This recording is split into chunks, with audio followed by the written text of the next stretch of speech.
لله رب العالمين وأفضل الصلاة وأتم التسليم على سيدنا محمد وعلى آله وصحبه أجمعين. رب اشرح لي صدري ويسر لي أمري واحلل عقدة من لساني يفقه قولي. سبحانك لا علم لنا إلا ما علمتنا إنك أنت العليم الحكيم. اللهم أخرجنا من ظلمات الوهم وأكرمنا بنور الفهم وافتح علينا بمعرفة العلم وسهل أخلاقنا بالحلم واجعلنا ممن يستمعون القول فيتبعون أحسنه. اللهم آت نفوسنا تقواها وزكها أنت خير من زكاها أنت وليها ومولاها. اللهم أرنا الحق حقا وارزقنا اتباعه وأرنا الباطل باطلا وارزقنا اجتنابه. اللهم انفعنا بما علمتنا وعلمنا ما ينفعنا وزدنا علما وهدى. أما بعد. Alhamdulillah, muslimin muslimat, hadirin hadirat, baik yang hadir secara fizikal ataupun hadir di melalui live. InsyaAllah malam ni kita akan sambung membaca, memahami dan mengambil manfaat dari isi kitab Fiqhul Aqidah, kefahaman berkaitan akidah, susunan guru saya dan ayahanda saya Al-Fadil Ustaz Haji Engku Ali bin Engku Endut Hafizahullah wa nafa'ana bihi wa bi'ulumihi fi darain amin. Kita sampai ke surat berapa ya? Saya buat nuskhah lain ni 19 ya.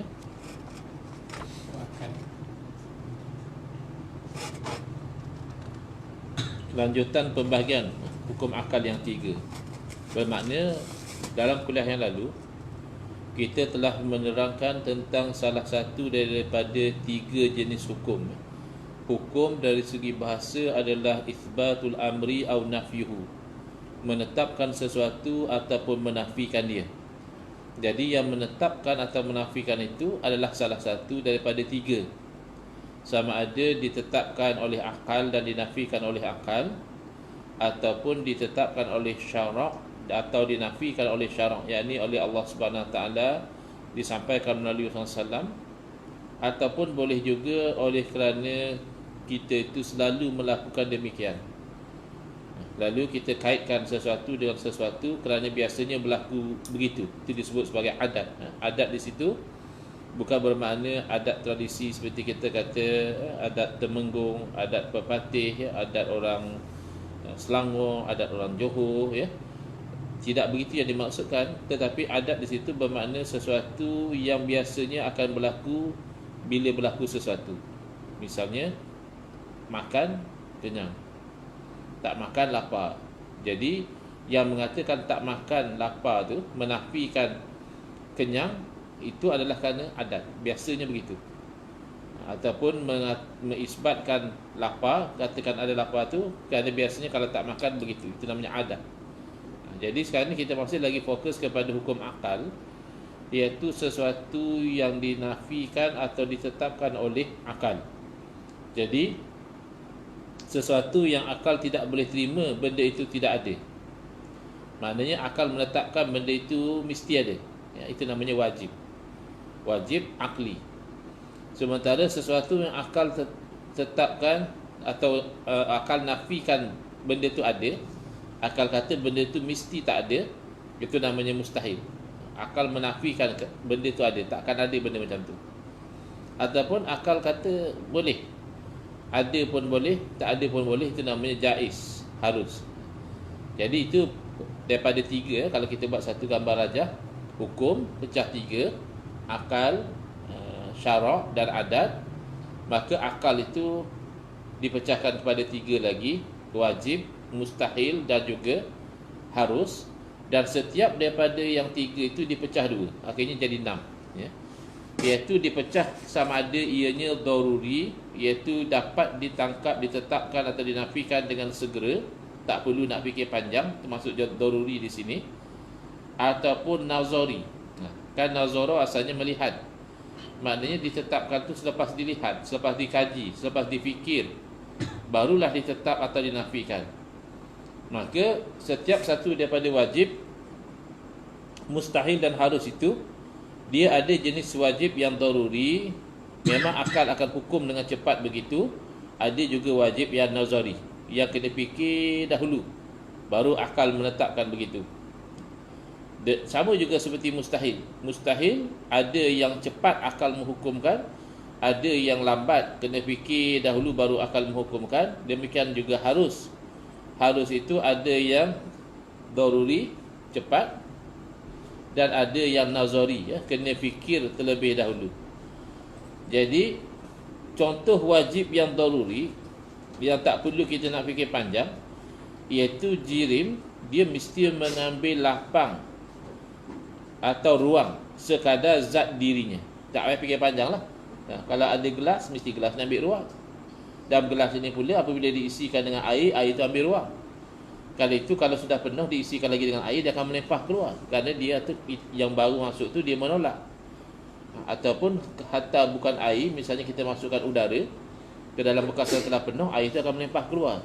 Jadi tak perlu fikir panjang lah. Setiap jirim dia akan ambil ruang. Sama ada jirim itu dalam bentuk pepejal, ataupun cecair, ataupun gas, mesti dia ambil ruang. Tetapi ada juga wajib yang nazari, yang kena difikirkan dahulu. Nanti kita akan ceritakan. Sekarang ni nak cerita yang daruri saja terlebih dahulu. Contoh mustahil yang daruri, sunyi jirim dari gerak dan diam. Ini bahasa lama, diterjemah daripada bahasa Arab khalin, yakhlu. Lepas tu disebut khalwah. Orang ditangkap berkhalwat, maksudnya bersunyi-sunyi. Itu khalwah dalam istilah undang-undang sekarang lah. Kalau khalwah yang dibincangkan oleh orang-orang sufi, orang-orang yang mengamalkan ajaran tasawuf, itu dia bersunyi untuk beribadah. Dia mengasingkan diri daripada hiruk pikuk urusan dunia manusia dan sebagainya untuk beribadah, maka dinamakan khalwah juga. Maka dia ambil daripada sini, dia terjemah terus sunyi jirim dari gerak dan diam. Sedangkan sunyi yang kita faham sekarang lain, macam senyap, tak ada suara. Maka sunyi di sini maksudnya jirim itu dia tidak bergerak dan dia tidak diam dalam detik yang sama. Sesuatu jirim, dia bergerak pun tidak, diam pun tidak. Mana boleh? Statik, diam di sini bukan maknanya tak bercakap. Diam di sini maksudnya dia tak bergerak. Jadi akal kita akan menghukum sesuatu itu sama ada dia bergerak atau dia tak bergerak, statik. Tak bergerak itu disebut diam. Kalau kedua-duanya tak, bergerak pun tidak, statik pun tidak, itu mustahil. Akal tak perlu nak fikir panjang. Akal terus menghukumkan tak ada benda macam tu. Kalau dia bergerak atau dia statik. Kalau dalam detik yang sama bergerak pun tak, statik pun tak, mustahil.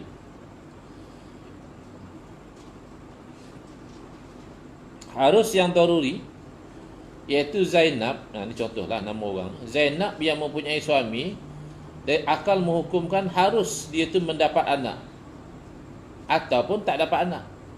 Maknanya kalau nak ditetapkan dia ada anak pun akal boleh terima. Sebab biasalah orang kahwin boleh dapat anak. Tapi kalau nak dikatakan dia tak dapat anak pun akal boleh terima. Sebab ada juga kali ni orang kahwin tak dapat anak. Jadi itu tak payah fikir panjang lah. Bila orang tu kahwin, boleh jadi dapat anak, okey. Boleh jadi tak dapat anak, okey. Tak payah fikir panjang. Tetapi nazari adalah sesuatu yang agak payah untuk dicerapi, untuk difahami oleh akal dengan sepintas lalu macam tu saja. Itu agak sukarlah, dengan spontan sukar. Malahan ia berkehendak kepada berfikir dan mencari dalil. Contoh seperti sifat qidam bagi Allah yang tidak mudah dicerapi dan difahami oleh akal, melainkan sesudah difikir pada dalil wajibnya Allah bersifat dengan qidam. Qidam ni kalau kita terjemah saja, dia kata sedia. Wujud artinya ada, qidam artinya sedia, baqa artinya kekal, Itu terjemahan. Tetapi apakah yang dimaksudkan dengan qidam? Kita boleh mudah lagi faham kalau kita tahu bahawa qidam ini termasuk dalam sifat salbiyah. Salbi ni benda yang negatif. Salbiyah ni maknanya negate. Dia menafikan. Jadi sifat salbiyah fungsi dia adalah untuk menafikan yang tak layak bagi Allah. Bila kidam ini adalah sifat salbiyah, maka kidam ini berfungsi untuk menafikan yang tidak layak bagi Allah. Apa dia? Iaitu permulaan ataupun baharu. Baharu dalam konteks ilmu tauhid maknanya benda itu didahului oleh tiada. Walaupun umurnya telah 1000 tahun, walaupun umurnya 100,000 tahun, ya, hatta kalau dikatakan umurnya 1 juta tahun sekalipun dianggap baharu. Selagi mana ianya ada permulaan, didahului oleh tiada, maknanya baharu. Maka kidam menafikan yang itu. Kidam menafikan Allah itu baharu. Kidam itu menafikan permulaan bagi wujud Allah. Ya? Baik. Jadi kalau begitu perlu kepada fikir. Sebab kalau tak berfikir, orang tak boleh nak mengatakan Allah tu mesti bersifat kidam. Dia tak boleh kata dengan mudah. Dia kena fikir dulu. Dia kata mesti Allah bersifat kidam. Cuma fikir ni dia ada level cara fikir yang simple. Kata orang ni cara fikir orang kampung lah. Ada juga cara fikir yang agak memerlukan kepada logik. Dia akan ambil logik macam ni, maka natijahnya macam ni, maka natijahnya macam ni. Kedua-dua cara fikir ini membawa kepada menisbatkan sifat kidam dan menafikan sifat hudus. Hudus itu maknanya baharu. Dan kita kata hukum tu menetapkan atau menafikan. Yang menghukum di sini adalah akal, tapi dia kena ambil masa sikit berfikir. Contoh ya, bagaimana cara berfikir yang simplistik, yang agak simple, tetapi masih lagi membawa kepada menetapkan sifat kidam. Kita bayangkanlah misalnya satu orang perempuan, orang kampung, petang-petang masak mi goreng. Duduk di rumah masak mi goreng, tunggu suami nak balik kerja, nak jamu suami makan mi goreng dengan air kopi. Duduk tengah dia sibuk masak, anak dia datang. Anak dia main. Lepas tu anak dia tanya, "Mak, siapa cipta alam ni?" Sambil main, sambil tanya. Budak-budak dia nak tahu. Jadi mak dia sambil goreng mi cakap, Allah yang cipta alam ni. Dia pun main lagi. Main.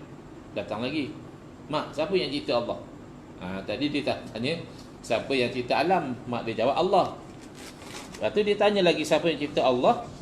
Maka mak dia ni dia akan menjawab berdasarkan fikiran yang simple. Kata dia, Allah Tuhan. Mana boleh ada orang cipta Allah? Kamu ni ngaco je. Kira main jauh-jauh mak nak masak ni. Kalau ayah kamu balik nak makan mi goreng. Nampak macam cara orang kampung. Tapi sebenarnya cara fikir dia tu betul. Kerana apa? Kerana kalau Tuhan pula ada dicipta, bukan Tuhan. Yang dicipta namanya makhluk. Yang mencipta tu Tuhan. Yang makhluk tidak boleh mencipta. Mana pula Ustaz? Makhluk pun boleh cipta. Makhluk cipta handphone, makhluk cipta jam, makhluk cipta kipas, makhluk cipta aircon, cipta lampu dan sebagainya. Itu kita pinjam saja. Kita pinjam saja lafaz cipta. Tapi dari segi hakikat itu bukan cipta. Kerana cipta ni memang benda tu tak ada dan kita ciptakan. Sedangkan yang kita katakan cipta handphone, bahan-bahan tu dah ada dah. Cuma dilombong, dicairkan, dibekukan balik, dibentukkan, dipotong, dicantum-cantum jadi handphone. Tapi bukan out of nothing. Out of something yang memang dah wujud. Cipta apa sekalipun, jam, cipta lampu, cipta kipas, itu hanya kita namakan cipta. Tapi kalau secara strictly speaking, itu bukan cipta. Itu hanya menyusun barang yang telah tercipta. Maka cara fikir orang tadi, perempuan kampung tu tadi, walaupun nampak macam simple, tapi sebenarnya itulah cara fikir yang betul. Tuhan tak akan dicipta. Atau dia terpaksa lebih panjang lagi. Kalau orang yang nak tahu tu, dia macam tak boleh terima penerangan yang mudah macam tu. Dia akan fikir balik, setiap sesuatu mesti ada pencipta. Takkan Tuhan tak ada pencipta? Dia nak fikir macam tu. Maka ketika itulah dibawa secara lebih mantik, lebih logik, dikatakan, iaitu mengatakan Allah ada permulaan akan menatijahkan salah satu daripada dua yang mustahil. Kalau dikatakan Allah ada permulaan, maknanya Allah kena cipta sesuatu yang dulu tak ada, kemudian baru ada. Pasti ada yang menciptakan dia. Kalau kita katakan Allah ada pencipta, tak akan lari daripada dua benda yang mustahil. Pertama disebut tasalsul, yang kedua disebut daur. Tasalsul maknanya bersambung-sambung. Ya, tasalsalu ya, bersambung-sambung, silsilah. Kalau daur maknanya berpusing, daro yaduru. Kalau di negara Arab, dur tu adalah roundabout. Jadi kedua-dua ini mustahil. Bagaimana kalau orang tu nak mengatakan siapa cipta Allah, lalu dia kata memang Allah dulu tak ada, kemudian baru ada. Maka ada yang mencipta Allah. Dia tidak akan selesai di situ. Siapa yang mencipta Allah? Dia kata adalah. Habis siapa pula yang mencipta tu? Kalau kita nak senang-senang fahamnya, siapa yang cipta Allah? Dia kata Tuhan A. Siapa yang cipta Tuhan A? Tuhan B. Siapa yang cipta Tuhan B? Tuhan C, Tuhan D, Tuhan E. Tak habis-habis. Itu namanya tasalsul. Mustahil. Bila alam nak ada, Tuhannya pun tak siap-siap. Sebab dia bersambung-sambung tak habis-habis. Jadi mustahil. Tasalsul mustahil. Atau dipanggil daur. Daur lagi jelas lah mustahilnya. Siapa yang cipta Allah? Tuhan A. Siapa yang cipta Tuhan A? Tuhan B. Siapa yang cipta Tuhan B? Nak masuk kerja dah ni. Allah lah. Pusing balik macam tu. Tuhan B ciptakan Tuhan A. Tuhan A ciptakan Allah. Allah ciptakan Tuhan B. Mana boleh? Mustahil. Jadi mengatakan Allah tu ada permulaan, kod mana pun dia akan menatijahkan benda yang mustahil.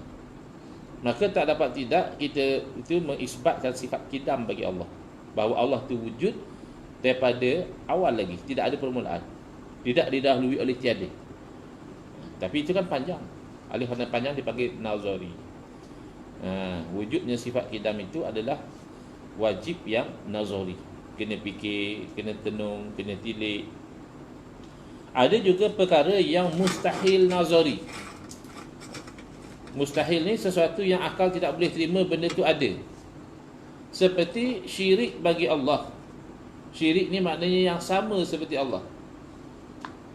Yang ini tidak mudah dicerapi dan difahami oleh akal, melainkan sesudah difikir pada dalil wahdaniyah, pada dalil esanya Allah.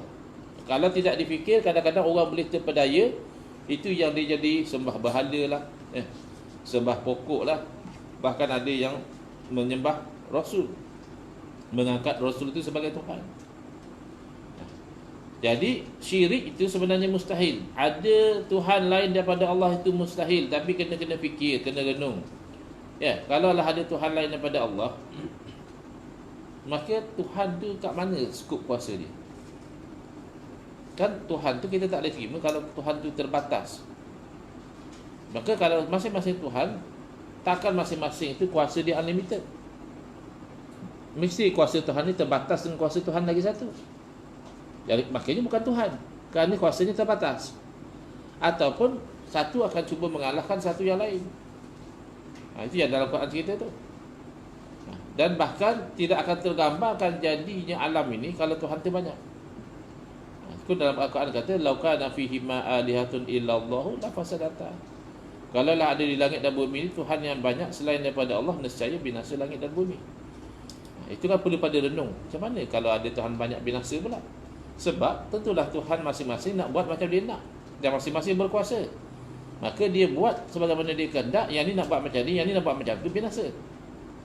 Kalau kita katakan tak, sebenarnya Tuhan berbincang juga macam mana nak buat. Kalau Tuhan kena berbincang, kena mesyuarat, kena dapat persetujuan yang satu lagi, itu tanda lemah. Itu tanda bukan Tuhan. Maka tak dapat tidak, Tuhan itu esa. Sekarang saya pernah bagi contoh tentang kerajaan. Kita penat-penat pilihan raya umum sebab nak pilih kerajaan. Padahal yang nak jadi kerajaan bukan satu. Ada 2-3 komponen yang nak jadi kerajaan. Kenapa kita hanya pilih satu? Sebab kalau kita tak pilih satu, katalah kita buat sistem baru. Oleh kerana pilihan raya umum ni memakan belanja besar, menyebabkan banyak pergaduhan, perbalahan di kalangan rakyat, maka kita hapuskan sistem pilihan raya, kita pakai sistem tanya. Siapa yang berminat jadi kerajaan, kita tanya, siapa minat jadi kerajaan? Bila dia jawab dia minat, kita lantik sebab dia minat. Jadi misalnya lah dalam konteks Malaysia ni, kita ada BN, kalau kerana masih minat jadi kerajaan nanti. Kita ada PH, minat jadi kerajaan nanti. Kita ada gabungan sejahtera, minat jadi kerajaan nanti.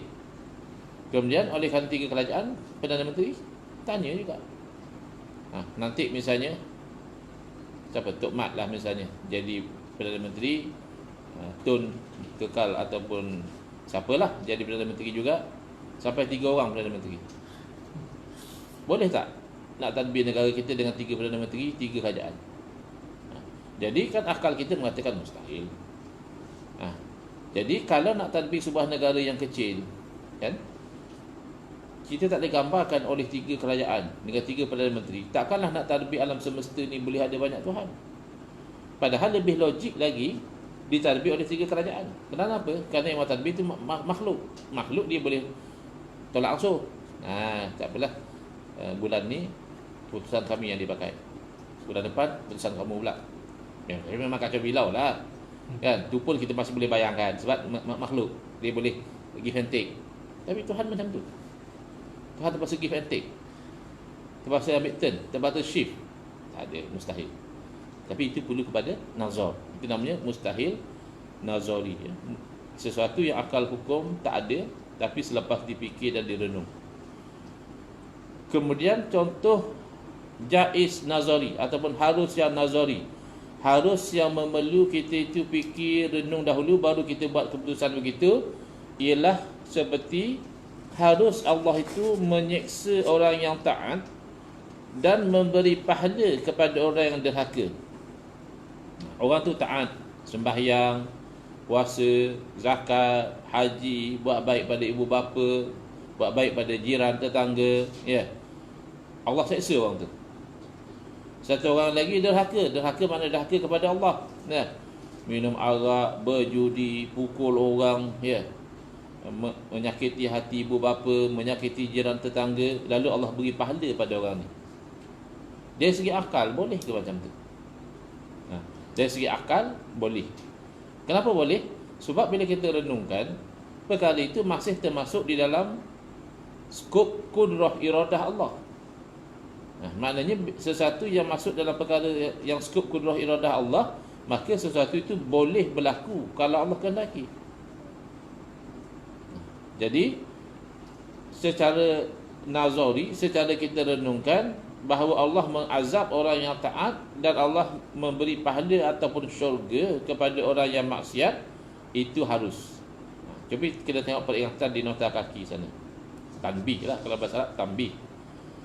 Contoh harus nazari tadi adalah menurut pandangan akal semata-mata. Kerana apa? Kerana Allah itu mempunyai kudrah, kuasa, iradah, kehendak yang mutlak, yang tidak terikat dengan apa-apa. Dan ada pun pada pandangan syarak yang itu tidak harus. Jangan kita keliru pula, ya. Yang kita kata harus tu kalau daripada neraca akal. Tetapi kalau daripada neraca syarak itu tidak harus. Kerana itu telah dijanji oleh Allah. Kerana memberi pahala kepada orang taat dan memberi dosa kepada orang yang derhaka itu adalah janji Allah. Innallaha la yukhliful mi'ad. Sesungguhnya Allah tidak memungkiri janji. Jadi ini, ya, contoh wajib daruri, wajib nazari, mustahil daruri, mustahil nazari, harus daruri dan harus nazari, ya. Wajib daruri tadi kita bagi contoh,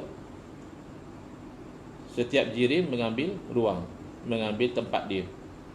Wajib yang nazari kita ambil contoh, Allah tu bersifat kidam. Itu kena renung dulu. Kemudian mustahil yang daruri, contohnya sesuatu itu tidak bergerak dan tidak statik dalam masa yang sama, mustahil. Kerana sesuatu sama ada dia bergerak atau dia statik. Mana boleh pada detik yang sama bergerak pun tidak, statik pun tidak. Itu tak payah fikir panjang lah. Tetapi yang dikatakan bahawa ada Tuhan lain daripada Allah tu mustahil, itu kena fikir dulu. Demikianlah harus. Harus seorang yang berkahwin itu punya anak ataupun tidak punya anak. Ataupun kita ambil satu contoh tadi, harus sesuatu jirim bergerak dan ataupun diam pada masa yang berbeza. Boleh, ya, pada detik yang berbeza dia bergerak, pada detik yang lain dia statik. Itu harus. Dan tak perlu fikir panjang.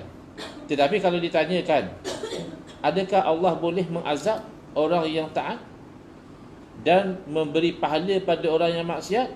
Tu kena renung dulu, kena tengok pada skop kudrah iradah Allah tu, baru kita boleh jawab bahawa dari segi akal benda itu harus, namun dari segi syarak itu tidak harus. Baik, sekarang pergi pada hukum yang kedua, namanya hukum syarak. Hukum adalah ketetapan hukum. Jadi dua kali ulang pula ya. Hukum adalah ketetapan hukum. La'allal afsah tidak perlu kepada hukum lagi sekali. Hukum syarak ialah ketetapan yang ditetapkan oleh syarak, bukan oleh ketetapan akal dan bukan oleh ketetapan adat kebiasaan. Bukan oleh kerana kita buat jadi macam itu, bukan. Tetapi hukum syarak ini bila kita nak praktikkan dia, tetap juga hukum adat itu nanti dia akan ada kaitan. Misalnya hukum syarak menetapkan orang yang membunuh dengan sengaja, maka wajib dijalankan kisos. Kalau tidak dimaafkan oleh waris kepada si mati, wajib itu hukum. Kenapa dia kata wajib? Sebab syarak yang tetapkan begitu. Tapi bila kita nak implement hukum syarak tu, dia mesti ikut pada hukum adat juga. Misalnya satu orang, dia ambil pedang, dia ataupun pisau, dia tikam kawan dia mati. Jadi kalau ikut hukum syarak, orang ni wajib kisos. Tapi dia kata dia tak sengaja. Saya bukan sengaja nak bunuh dia. Ketika itu kita tengok pada hukum adat. Adat maknanya kebiasaannya pedang kalau dilibas pada orang mati, pisau kalau ditikam pada orang mati. Maka dari segi menjalankan hukum wajib kisos itu, kita ambil kira hukum adat. Iaitu oleh kerana pedang tu biasanya membunuh, bila orang tu hayun pedang, itu tandanya dia memang berniat nak bunuh. Kalau tak, macam mana nak tahu niat semua dalam hati? Bila dia tikam dengan pisau, itu menunjukkan bahawa dia berniat untuk bunuh. Tapi kalau dia tumbuk, dia tahu mati, tu boleh kita terima pembelaan bahawa dia tak sengaja. Saya bukan nak bunuh dia, saya tumbuk, tak tahu macam mana dia mati. Itu munasabah. Sebab tumbukan dari segi adat tidak membunuh. Tapi kalau tikaman dengan pisau ataupun hayunan pedang, samurai atau apa, itu adat membunuh. Jadi hukum adat tu nanti bila ada segi implementasi, dia ada kaitan dengan hukum syarak. Tapi hukum syarak bukan ditetapkan oleh akal dan bukan ditetapkan oleh adat. Akal hanya membantu kita faham hukum syarak. Bukan buang terus fungsi akal, tidak. Akal tak ada kena-kena dengan syarak, tak ada. Tapi daripada sudut nak memahami, bahkan nak menjalankan qiyas dan sebagainya, itu perlu kepada akal. Kepada berapakah terbahagi hukum syarak? Tadi kan kita dah pecah tiga kan. Hukum ada tiga, akal, syarak dan juga adat. Akal kita pecah pada tiga, wajib, harus dan wajib, mustahil dan harus. Maka syarak kita pecah pada dua dahulu. Pertama, hukum syarak yang taklifi. Taklif daripada perkataan Arab kallafa yukallifu, membebankan atau memberatkan. Taklif itu adalah hukum yang ada memberatkan ke atas orang yang mukallaf. Mukallaf isim maf'ul, orang yang diberati. Jadi pertama hukum taklifi, yang kedua hukum wad'i. Hukum syarak kita pecah dua dahulu. Nanti setiap satu daripada dua itu pecah lima. Hukum syarak taklifi pun terbahagi lima. Hukum syarak yang wad'i juga terbahagi lima. Jadi malam ni kita fokus kepada yang taklifi dahulu. InsyaAllah dalam kuliah akan datang kita baru fokus kepada yang wad'i. Apakah pengertian hukum taklifi itu? Hukum taklifi itu ialah hukum yang ditaklifkan, yang diberati, yang dipertanggungjawabkan kepada setiap orang yang mukallaf, orang yang akil, berakal, balik sampai umur, dan juga sampai seruan Islam kepada dia. Kalaulah takdir dia ni duduk daripada kecil sampai besar dalam tengah-tengah hutan yang tak pernah tahu apa itu Islam, tak pernah berjumpa dengan cerita-cerita orang Islam, yang itu dianggap tidak mukallaf. Di zaman kita payahlah ya. Orang duduk dalam hutan pun ada handphone. Dia ada dapat interaksi dengan dunia luar. Tapi kalau ditakdirkanlah ada orang yang macam tu tak sampai seruan Islam kepada dia, maka dia tidak mukallaf. Tapi yang berakal, yang baligh, yang sampai seruan Islam, dia dibebani dengan hukum. Setiap perbuatan dia itu akan menyangkut salah satu daripada 5. Pertama, soalan dulu. Soalan, kepada berapakah terbahagi hukum taklifi itu? Hukum taklifi itu terbahagi kepada 5. Wajib, sunat, haram, makruh dan harus. Apakah pengertian wajib itu? Wajib ialah sesuatu yang mesti dikerjakan. Jika dikerjakan mendapat pahala, dan jika ditinggalkan mendapat dosa. Contoh seperti sembahyang fardu. Sembahyang fardu yang 5 waktu tu, kalau kita buat dapat pahala, kalau kita tinggal berdosa. Itu wajib. Tapi kalau kita nak, kita boleh juga takrif dengan takrifan yang sedikit berbeza, tapi maknanya sama. Wajib ialah tuntutan supaya kita melakukan sesuatu dengan tuntutan yang pasti, yang putus, tidak ada pilihan. Wajib adalah tuntutan untuk kita melakukan sesuatu dengan pasti, tanpa ada pilihan, sekira-kira kalau dilakukan mendapat pahala, kalau ditinggalkan berdosa. Maknanya tuntut buat. Sebab hukum syarak ni dia ada elemen tuntut, talabu fi'li ataupun talabu tarki. Talabul fi'li, talaban jaziman, suruh buat dengan tuntutan yang pasti, itulah wajib.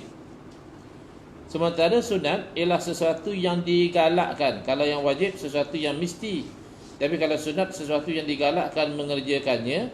Jika dikerjakan mendapat pahala, dan jika ditinggalkan tidak mendapat dosa, seperti sembahyang sunat. Kalau dah tadi kita lepas sembahyang isyak kita sembahyang sunat, itu dapat pahala. Tapi kalau kita tak sembahyang, tidak berdosa. Jadi kita nak takrif dengan takrif yang sedikit berbeza pun boleh. Sunat adalah tuntutan untuk kita melakukan sesuatu dengan tuntutan yang tidak putus, tuntutan yang tidak pasti. Sekira-kira kalau kita buat, diberi pahala. Sebab dituntut kita buat, bila kita buat dapat pahala. Tetapi jika ditinggalkan tidak berdosa. Kenapa? Kerana tuntutan itu tidak putus, masih ada ruang. Jadi ada persamaan antara wajib dan sunat. Daripada sudut mana? Kedua-duanya dituntut supaya kita buat. Wajib pun dituntut supaya kita buat, sunat pun dituntut supaya kita buat. Bezanya di mana? Beza, wajib dituntut secara pasti, secara putus, tak ada pilihan, kalau tak buat berdosa. Sunat dituntut secara tidak putus, kalau tak buat pun taklah sampai berdosa. Apakah pengertian haram? Haram terbalik daripada wajib. Haram ialah sesuatu yang mesti ditinggalkan. Jika ditinggalkan mendapat pahala, dan jika dikerjakan mendapat dosa, seperti mencuri. Orang tu nampak ada barang dia nak curi boleh, dia tak mau sebab dia tahu itu dilarang, dapat pahala.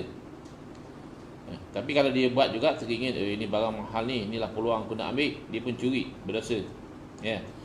Ataupun kita boleh huraikan talabut tarki, talaban jaziman. Talabut tarki dituntut supaya kita meninggalkan perbuatan itu dengan tuntutan yang jazim, yang putus, yang pasti. Sekira-kiranya kalau ditinggalkan mendapat pahala, kalau dilakukan juga berdosa. Apakah pengertian makruh? Makruh pada segi bahasa sesuatu yang dibenci, di atas isim maf'ul. Makruh ialah sesuatu yang digalakkan meninggalkannya. Jika ditinggalkan mendapat pahala, dan jika dikerjakan tidak berdosa. Seperti memakan sesuatu yang berbau busuk. Makan bawang putih misalnya, bawang putih yang mentah especially, jering, petai, belacan, cencaluk, apalah yang baunya busuk, hukumnya makruh. Tapi makan juga sebab ialah selera, kan? Makan benda-benda macam ni sedap. Lagi cencaluk lah, budu dan sebagainya, bagi setengah orang itu sangat melancarkan selera makan dia. Berdosa lah? Tak berdosa sebab makruh. Ataupun dalam definisi yang sedikit berbeza, talabut tarki, talaban ghairu jazimin. Tuntutan meninggalkan dengan tuntutan yang tidak putus. Maknanya kalau kita tinggal dapat pahala, kalau kita lakukan juga tidaklah sampai berdosa. Yang ni kadang-kadang kawan-kawan kita terlepas pandang ni. Oh ni di sisi ulama Syafi'i pun benda ni bid'ah yang makruhah. Ya, bid'ah yang makruhah. Betul lah. Ditinggalkan elok tapi dibuat tidak sampai berdosa. Sedangkan yang kamu faham bid'ah itu haram semua. Jadi tak sama. Makruh ni memang elok dapat pahala kita tinggal, tapi kalau buat tidaklah sampai berdosa. Soalan, apakah erti harus, jaiz dalam ataupun mubah? Harus ialah sesuatu yang boleh dikerjakan. Maknanya takhir. Kalau yang empat yang pertama tu ada tolak, ada tuntutan ya. Dua talabul fi'li, dua talabul tarki. Yang talabul fi'li ada yang jazim iaitu wajib, ada yang ghairu jazim iaitu sunat. Yang talabul tarki dituntut meninggalkan ada yang jazim iaitu haram, ada yang ghairu jazim iaitu makruh. Yang ini tidak ada talab, diserahkan kepada kita. Takhir, diberi pilihan. Nak buat silakan, tak nak buat tak ada masalah. Tinggal lagi yang harus ini dia boleh berubah hukum dia. Makan misalnya harus, nak makan silakan, tak nak makan pun tak apa, tak wajib. Tapi boleh berubah hukumnya. Misalnya kalau diniatkan dengan niat yang baik dan dilakukan dengan cara yang tidak melanggar syarak, maka itu dapat pahala. Walaupun asalnya harus, tak ada pahala, tak ada dosa. Tapi dia makan dengan niat supaya bertenaga, untuk dia itu mengerjakan ibadah, untuk dia itu nanti menolong jiran tetangga, untuk dia itu nanti bekerja mencari nafkah untuk keluarga, itu mendapat pahala. Dan kadang-kadang berubah kerana berubah keadaan dia. Misalnya makan harus, tapi kalau makan di siang hari Ramadan haram, sebab sudah berubah. Masanya itu sudah jadi masa yang tidak dibenarkan makan. Ataupun makan ketika mana kalau kita tak makan boleh mendatangkan mudarat yang besar kepada tubuh badan kita, ataupun boleh mendatangkan kematian. Maka pada ketika itu wajib makan. Kenapa? Kerana nak menjaga nyawa. Yang kita kata makan tu harus, asalnya begitu. Bila lihat pada asal, tak ada dosa pahala lah. Buat nak buat, buatlah. Tak nak buat pun tak apa. Jadi walaupun seolah-olahnya tidak ada taklif, kan, seolah-olah kalau dah harus, tak adalah taklif. Yang ada taklif yang empat tadi, ada tolak. Tetapi diilhaqkan sekali dengan hukum taklifi, kerana dia tu berada tengah-tengah antara talabul fi'li disuruh buat dengan talabul tarki disuruh meninggalkan. Kepada apakah pengertian hukum wad'i itu, insya-Allah kita sambung pada kuliah yang akan datang ya. Boleh tengok ya nota kaki tu. Adat kebiasaan harus seperti makan dan minum, tidak mendapat pahala dan tidak mendapat dosa jika dikerjakan atau ditinggalkan. Tetapi untuk mendapat pahala dalam perkara-perkara harus, hendaklah ditukarkannya menjadi ibadah. Macam mana cara nak tukar jadi ibadah? Iaitu dengan memasang niat. Kerana ibadah khusus pun seperti sembahyang diwajibkan berniat ketika bertakbiratul ihram, barulah menjadi ibadah. Ibadah khusus pun kalau tidak sampai lalu dah memang Allah suruh, apa nak niat lagi? Allah Akbar kira ibadah lah. Tetapi itu pun ulama kita mengatakan kena ada niat, sebab innamal a'malu binniyat. Apatah lagi yang asalnya bukan ibadah, yang asalnya hanya adah semata-mata, tiba-tiba nak dikonvert menjadi ibadah, tentulah perlu kepada niat. Maka begitu juga dengan yang harus seperti makan dan minum, hendaklah diniatkan kerana Allah, iaitu untuk mendapat tenaga dan kesihatan, yang mana dengan tenaga dan kesihatan itu dapat dia beribadah kepada Allah Subhanahu Wa Taala. Jadi pengertian hukum wad'i dan pembahagiannya itu kita akan huraikan insya-Allah dalam pertemuan kita pada bulan hadapan insya-Allah. Bismillahirrahmanirrahim. Alhamdulillahirabbil alamin. Wassalatu wassalamu ala asyrafil anbiya'i wal mursalin wa ala alihi washabbihi ajma'in. Allahumma shrah sudurana wa ahsin akhlaqana wa azim udurana wa nawwir qulubana bi nuri hidayatika kama natar'adha bi nuri syamsika abadan abada bi rahmatika ya arhamar rahimin. Walhamdulillahirabbil alamin.